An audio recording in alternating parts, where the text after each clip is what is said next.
Emily had already stepped off the curb. She took 2 more steps before realizing her mother wasn't beside her. She turned. "Mom!" Margaret stood perfectly still. Not frightened. Not confused. Simply waiting. Her eyes rested on the edge of the curb. 1 second. Maybe 2. Then she quietly stepped down. Emily smiled politely. "You okay?" Margaret returned the smile. "Oh. I just wanted to make sure." Emily nodded. It sounded like such a simple answer. Yet something about that tiny pause stayed with her all day. The morning had begun much earlier. Golden sunlight spilled across Margaret's rose garden. Fresh dew still rested on the petals. The neighborhood was quiet except for birds greeting another peaceful day. Margaret stepped onto the front porch carrying her little watering can. She smiled the moment she saw the roses. "There you are. My beautiful girls." She gently watered each bush, never rushing. Some flowers were blooming. Others still waited patiently. Margaret loved them all the same. The front door opened behind her. Emily stepped outside carrying 2 travel mugs. "I knew I'd find you here." Margaret laughed. "I was only saying good morning." "To the flowers?" Emily teased. Margaret nodded. "They've been waiting all night." Emily handed her a mug. "You know, I think these roses make you happier than television." Margaret smiled. "They're much better listeners." The 2 women laughed together. It was one of those ordinary mornings that never seemed important, until much later. After breakfast, they left for their usual walk through the neighborhood. This had quietly become part of their routine over the past year. Sometimes they talked. Sometimes they simply listened to the birds. Neither one felt the need to fill every silence. As they reached the corner, Emily stepped down from a small curb without even noticing it. Margaret didn't. She paused, just as she had in the beginning of this story. This time, Emily noticed. Nothing looked wrong. Her mother wasn't in pain. She wasn't dizzy. She wasn't afraid. She simply stood there, looking at the curb, for one silent moment. Then she stepped down, slowly, comfortably. As they continued walking, Emily couldn't stop thinking about it. That afternoon, while helping Margaret put away the groceries, Emily finally asked, "Mom, can I ask you something?" Margaret smiled. "Of course. This morning, when we reached that little curb, you stopped." Margaret became quiet. Then she gave a small smile. "I suppose I did. Were your legs hurting?" Margaret slowly shook her head. "No. I wasn't in pain." Emily looked puzzled. "Then, what were you waiting for?" Margaret stared thoughtfully through the kitchen window toward her rose garden. She honestly didn't know, and that answer surprised her more than anyone else. The next afternoon, they decided to visit Dr. Carter. Emily wasn't looking for bad news. She simply wanted to understand something that no longer made sense.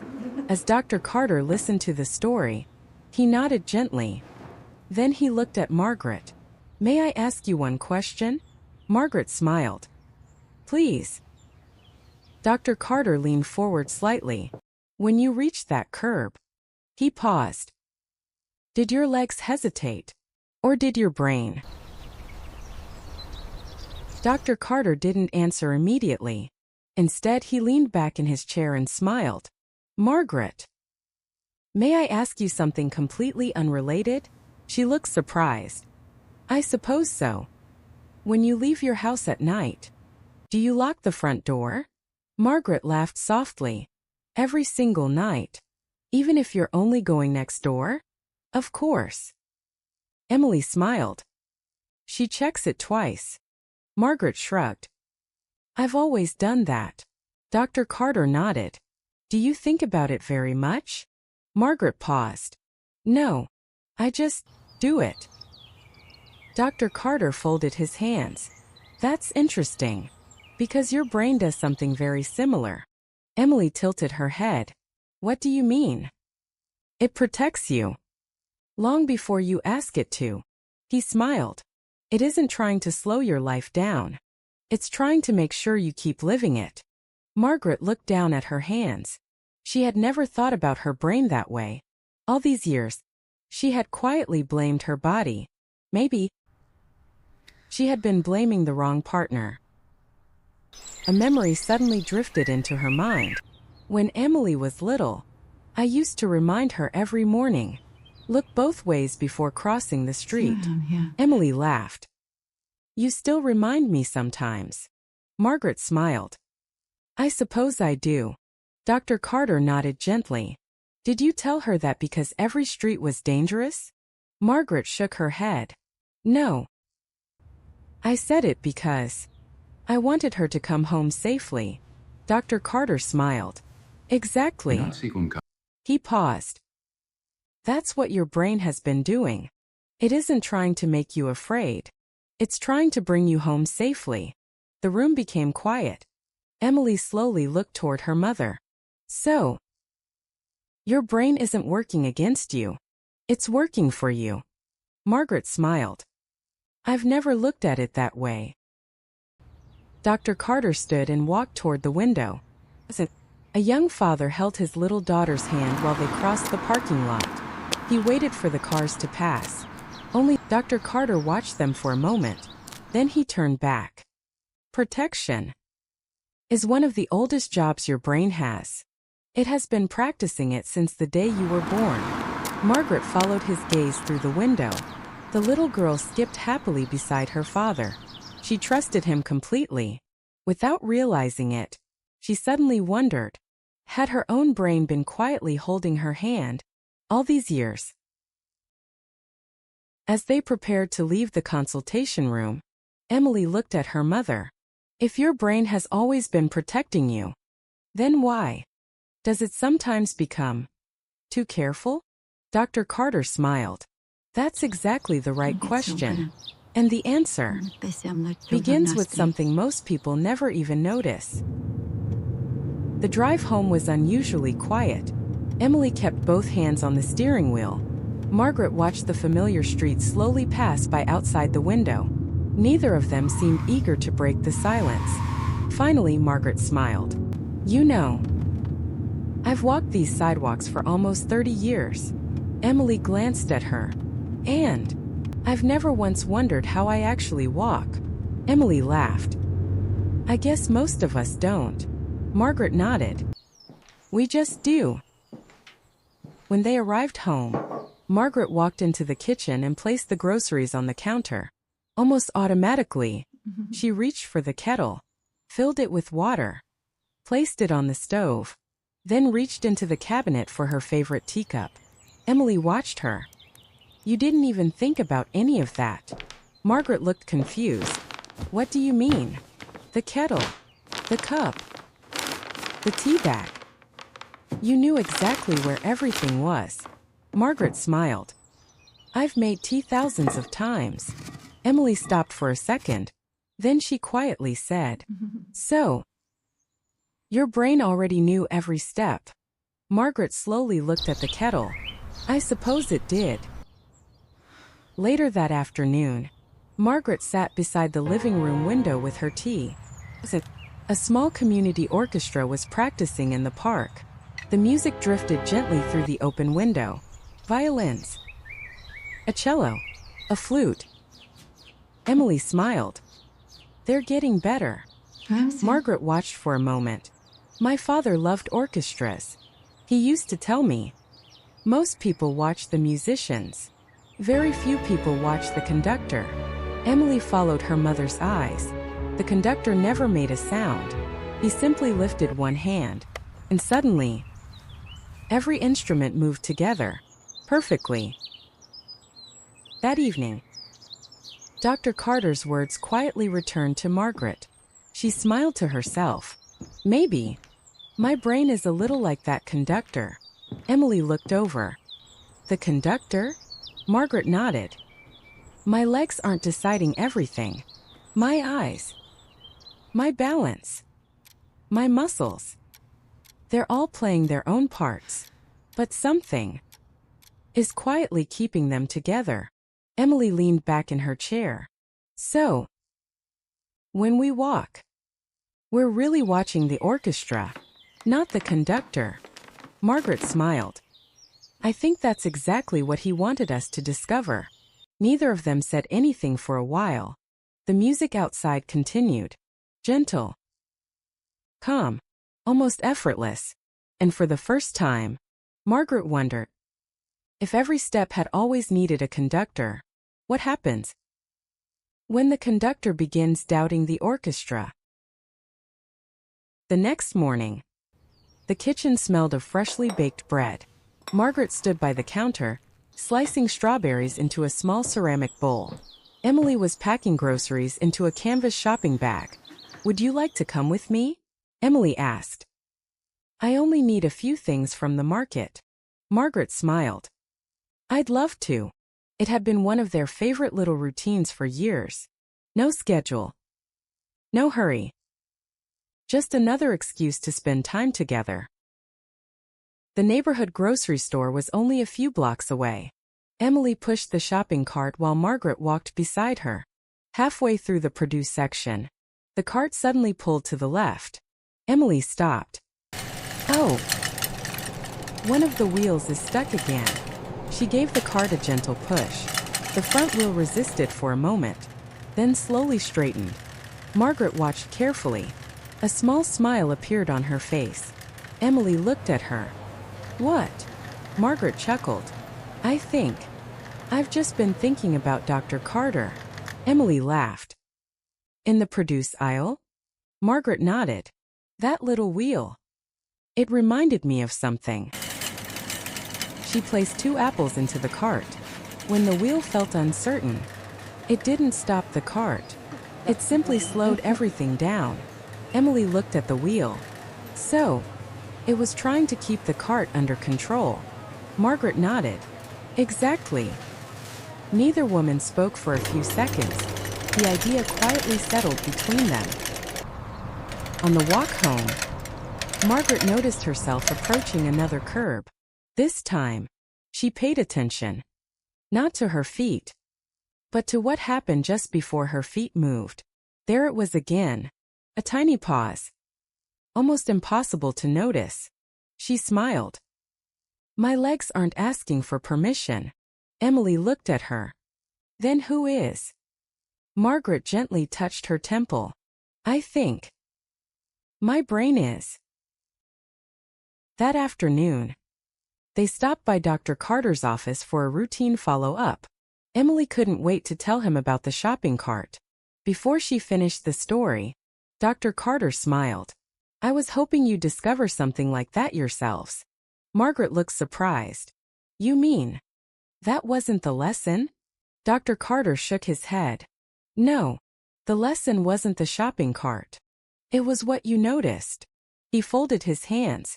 When your brain senses even a small amount of uncertainty, it doesn't usually stop you. It simply adds a little extra caution. A slightly slower step. A slightly longer pause. A slightly wider margin of safety. Emily slowly nodded. So, it's almost like a gentle hand resting on the brake. Dr. Carter smiled. Exactly. Not because the engine is broken, but because the road feels less predictable. Margaret sat quietly for a moment. Then she smiled. For months, I thought something was wrong with my legs. Maybe my brain has simply been trying to protect me. Dr. Carter didn't answer. He simply smiled, because she had just reached the conclusion herself. The following Saturday, Margaret decided it was finally time to clean the attic. Emily climbed the folding ladder first. I'll bring the boxes down. Margaret stood below, smiling. I remember when you were small. You used to race up those steps before I could stop you. Emily laughed. I thought I was fearless. Margaret smiled. No, you were simply too young to imagine what could happen. Emily handed down an old photo album. Margaret brushed away a thin layer of dust before opening it. Inside were photographs from decades earlier. Birthday parties, camping trips, school plays, family vacations. One picture made Margaret stop. Emily noticed. "What is it?" Margaret smiled. "You were about 6. You wanted to touch the wood stove." Emily laughed immediately. "Oh no. I remember. I reached out anyway." Margaret nodded. "You pulled your hand back so fast." Emily smiled. "It scared me." Margaret looked at the old photograph for another moment. "You never touched it again." Emily slowly closed the album. "My hands didn't change." Margaret looked up. "No." Emily continued. "But my brain remembered." Margaret smiled. "And it tried to keep you safe." Emily leaned against the attic railing. "It didn't wait until I touched the stove again. It warned me long before." Margaret looked thoughtful. "Maybe. That's exactly what my brain has been doing." Neither of them spoke. The realization felt surprisingly personal. Later that afternoon, they shared the story with Dr. Carter. He listened quietly, then nodded. "Our brains are remarkable. They remember danger. So we don't have to experience the same mistake twice." Emily smiled. "So fear isn't always a bad thing." Dr. Carter shook his head. "Not at all. Fear is often a very loyal bodyguard. It simply doesn't always know when it's time to relax." Margaret slowly nodded. "I think mine has been working overtime." The three of them laughed together. Before leaving, Emily looked toward her mother. "So, the fear comes first, and the slower step comes after." Dr. Carter smiled. "Exactly. Most people believe their legs create hesitation, but hesitation usually begins much earlier." He gently tapped the side of his head. "Your brain is already making a decision before your feet even begin to move." Margaret looked down at her shoes, then quietly smiled. "I've been listening to my feet when I should have been listening to my brain." The rain had stopped during the night.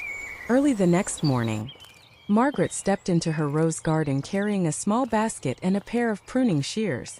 Everything looked different after the rain. The leaves seemed brighter. The air smelled fresh. Tiny drops of water still rested on the rose petals, sparkling in the morning sun. Emily joined her a few minutes later. "It's beautiful." Margaret smiled. "It always is, especially after a storm." The two women slowly walked between the flower beds. A narrow dirt path wound through the middle of the garden. Emily stopped for a moment. "I don't remember this path being here." Margaret looked down. "It wasn't. I've just been walking this way every morning." Emily looked again. The grass had slowly disappeared beneath countless gentle footsteps. A clear little trail had formed, not because someone had built it, simply because someone had walked it, and again, and again. Margaret stood quietly for a moment. Then she smiled to herself. "Maybe our brains are a little like gardens." Emily looked at her curiously. "What do you mean?" Margaret pointed toward the narrow path. "I didn't plan this. I simply walked here every day. And eventually, the garden remembered." Emily's eyes softened. "So every step helped create the path." Margaret nodded. "I think confidence works the same way." Later that afternoon, they stopped by Dr. Carter's office once more. Margaret shared the story of the little path in her garden. Dr. Carter smiled. "I like that." He looked toward Emily. "Our brains don't only remember fear, they also remember success." He paused. "Every safe step is another quiet message. I'm okay. I can do this. I'm safe." Emily thought about the little trail through the roses. So, if someone avoids walking, the path never grows. Dr. Carter nodded gently. But every comfortable step makes the next one a little easier. Margaret looked out the clinic window. For the first time in a long while, she wasn't thinking about walking slower. She was thinking about walking tomorrow, and the day after that, then the day after that. Not because she wanted to prove anything, simply because she wanted her brain to remember something new. She smiled. I don't need one giant step. I only need one good step. Emily reached over and gently squeezed her mother's hand. I think that's a path worth walking. Margaret smiled. So do I. 2 days later, Saturday morning arrived with clear blue skies. Margaret and Emily decided to visit the local farmers market. It had become one of their favorite weekend traditions. Fresh vegetables, homemade bread, local honey, fresh flowers. Margaret loved wandering slowly from one stall to another. Not because she needed anything, simply because she enjoyed being there. On their way home, they stopped at a small neighborhood bakery. Emily stepped inside to pick up a loaf of warm sourdough bread. I'll only be a minute. Margaret nodded. I'll wait out here. She sat on a wooden bench beneath a large maple tree. Children laughed nearby. Someone walked a golden retriever across the street. The whole neighborhood felt calm, peaceful, ordinary. Then she heard a familiar voice. Margaret. She looked up. An old friend stood smiling beside her. Linda. The two women hadn't seen each other in almost 3 years. They hugged warmly. They laughed. They talked about grandchildren, garden, old neighbors, time itself. After a few minutes, Linda smiled. Walk with me. Without thinking, Margaret stood up. The two women slowly began walking together, talking, laughing, remembering old stories. Margaret never looked down. She never thought about her steps. She never searched for the sidewalk. She simply enjoyed the conversation. Emily walked out of the bakery carrying the fresh bread. She stopped.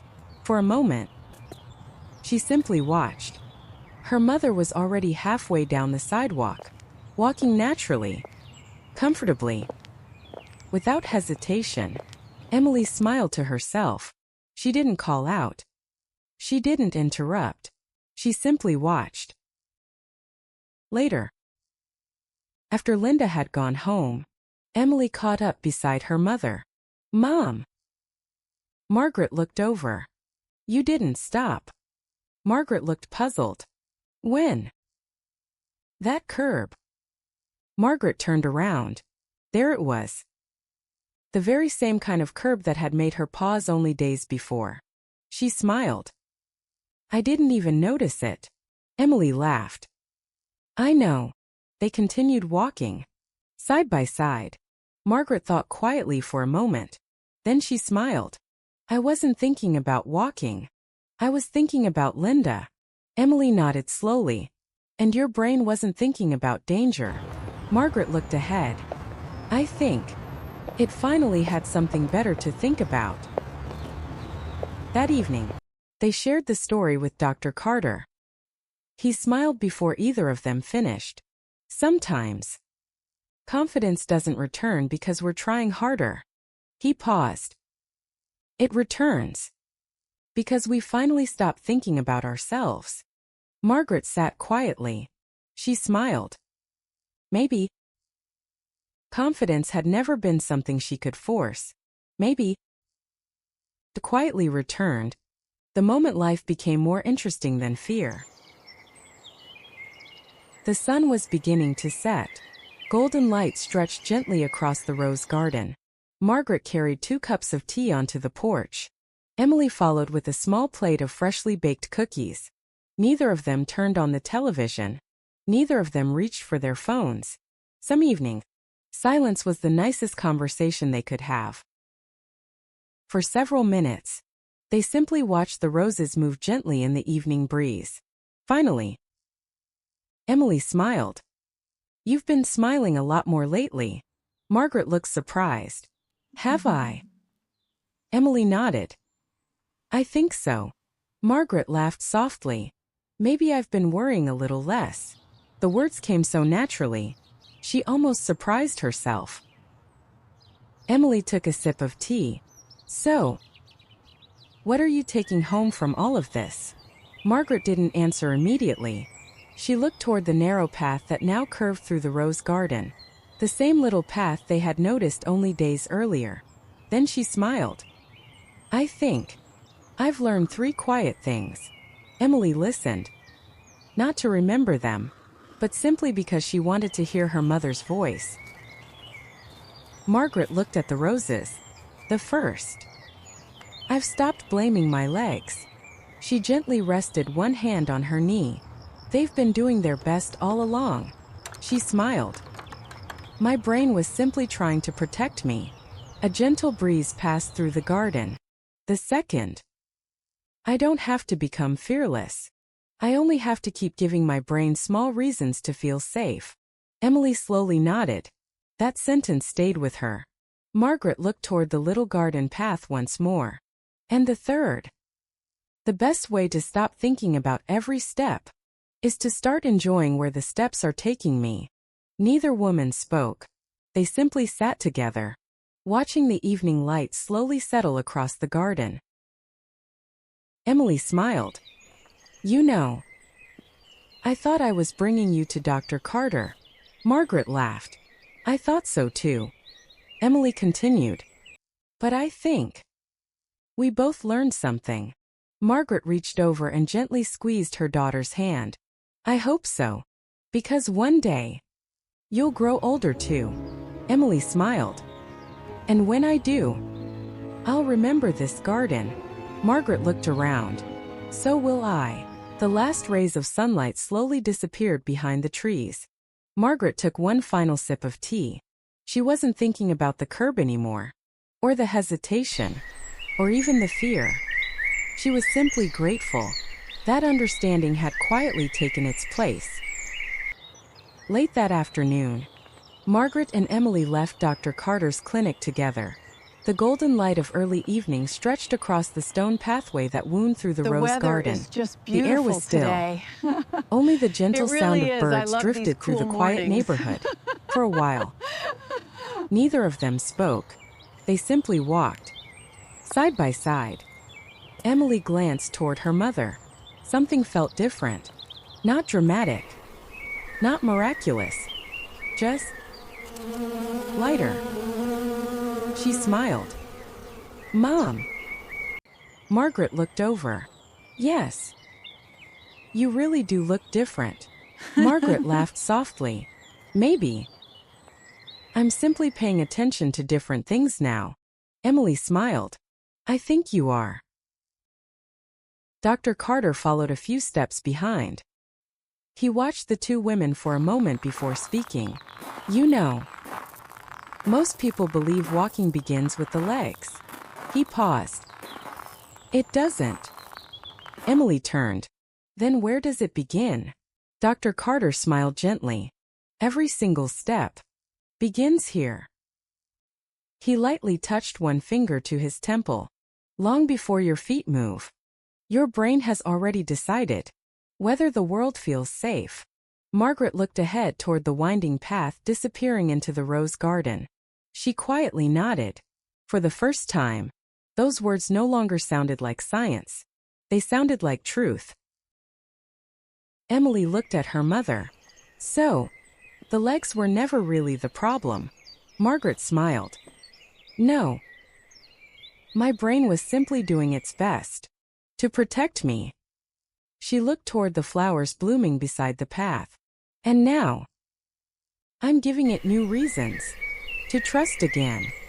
Dr. Carter didn't add another explanation. He simply smiled. There was nothing left to teach. Margaret had already discovered the answer herself. The path curved gently between rows of blooming roses. The evening sun painted long shadows across the stones. No one hurried. No one counted steps. No one mentioned fear. Life quietly continued, just as it always had. Margaret and Emily became smaller along the winding path, surrounded by roses, surrounded by light, surrounded by hope.